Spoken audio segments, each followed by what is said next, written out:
All right, and good morning, everybody. Happy Saturday. This is the Fantasy Sports Boss with the Fantasy Football Preseason Week 3 wrap-up for Friday. We have 4 games to go over really quick. Obviously, last night I touched on Ty Montgomery suffering some sort of serious leg injury as he was carted off the field for the New England Patriots, which opens the door now possibly for more work for Rhamondre Stevenson and Damian Harris, especially Stevenson, which, you know, who we all love this preseason, and I'm definitely targeting in all my drafts coming up in the next week or so. So we'll get to that in a minute, but let's just take this one game at a time. And before we go any further, if you don't already subscribe, hit the subscribe button, all right? And also hit the notification button so you're notified when new videos are added.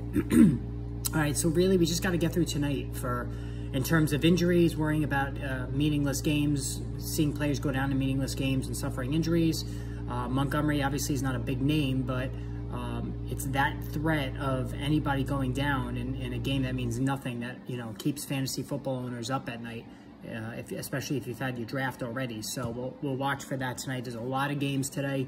I'm going to be doing instant updates as soon as injury strikes, so make sure, again, you hit that notification button and the subscribe button.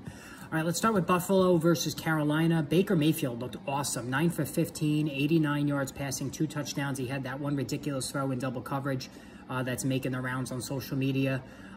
Hey, listen, Baker Mayfield played injured last year. All right, he's a much better quarterback than he showed last year. He's more like the guy that we saw 2 years ago when he helped the Browns go to the playoffs. Listen, he's not a top 10 guy. May not even be a top 15 guy, but Mayfield can move the chains.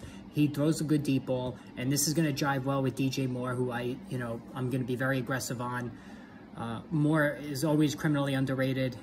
The yardage and the reception totals are always splendid no matter who the quarterback is, but now that Mayfield is in town, I think Moore could even go another level higher and can, boost those touchdowns from his annual 4 to maybe 6 to 7, which would make a very good receiver even better.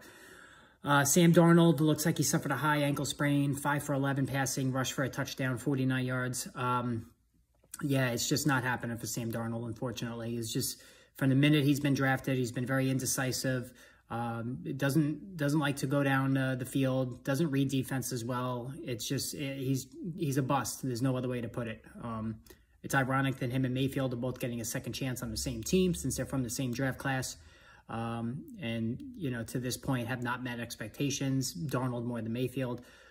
So it looks like Darnold's going to be out for a while. James Cook for the Bills, 3 for 13 on the ground. Listen, it's going to be a 3-headed committee, a dreaded committee with Singletary leading the way for the Bills. So I think that, James Cook is somebody that you can stash. I think they're going to use him in the passing game, but maybe not as much as you think, because Josh Allen generally doesn't throw to his running backs. If Brian Daboll was still there, I would be a little more interested, because I think Daboll would be able to scheme Cook into the offense and scheme him open and maybe use him, move him all around the field. But, Cook really is just in deeper leagues as a late-round dart throw, even though the pedigree is there for sure. So I'm not really chasing this Buffalo backfield situation. I mean, Singletary's coming cheap, considering how well he played down the stretch last season. That's worth looking into, I guess. But I don't see myself owning any of those players this season. All right, Seattle versus Dallas. Drew Lock literally threw it away yesterday, 13 for 24, 1 touchdown, 3 interceptions. Geno Smith has been named the starter. And, listen, you must really suck, if you're Drew Lock, that the decision to start Geno Smith was looked at to be the easy call. I mean, Geno Smith sucks himself. So I think this is something that was the obvious call, but it says more about Drew Lock than it says about Geno Smith. And again, Tyler Lockett, DK Metcalf, tremendous talents, but I don't think either one of them is worth drafting. I'm certainly not going to chase either one. DJ Dallas, 13 for 75 rushing and a touchdown, so Dallas can help fill in for Ken Walker while he's out injured, but I still think it's the Rashad Penny show. The Rams versus New Orleans. Jameis Winston, 4 for 4 for 59 yards. Listen, Jameis Winston, I really like. If you're doing a super flex league and you get your first quarterback early in a draft, you could really wait until later on and take Winston. I think he's going to do good things in this offense. I really do. The talent has never been in question. It's just the grip it and rip it, the turnovers, the interceptions. That's always been the problem. But Winston was not turning it over before he suffered the torn ACL last season. He's got 3 very good receivers in Jarvis Landry, Chris Olave, and Michael Thomas when Thomas plays. Olave caught 1 pass for 19 yards. He's going to be a downfield threat in the Mike Evans mold. I love Olave. Mike Evans is a perfect comp for him. May not have the, the high total of catches. Jarvis Landry will probably lead the team in receptions, but Olave is going to have the most touchdowns. He's going to have the most yardage. So, and I still think he's being underdrafted.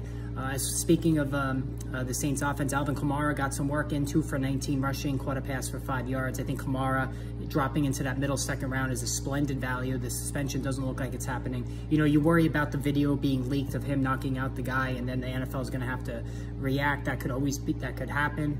I'm not saying that can't happen, but for now it looks like he's going to be a safe pick. And then finally, Raiders versus New England. Rhamondre Stevenson, 5 for 22 rushing. This guy is the real deal, folks. I mean, if just Damian Harris can find it, if they can just trade him, push him out of the way, get Stevenson in there, he's going to be an absolute stud.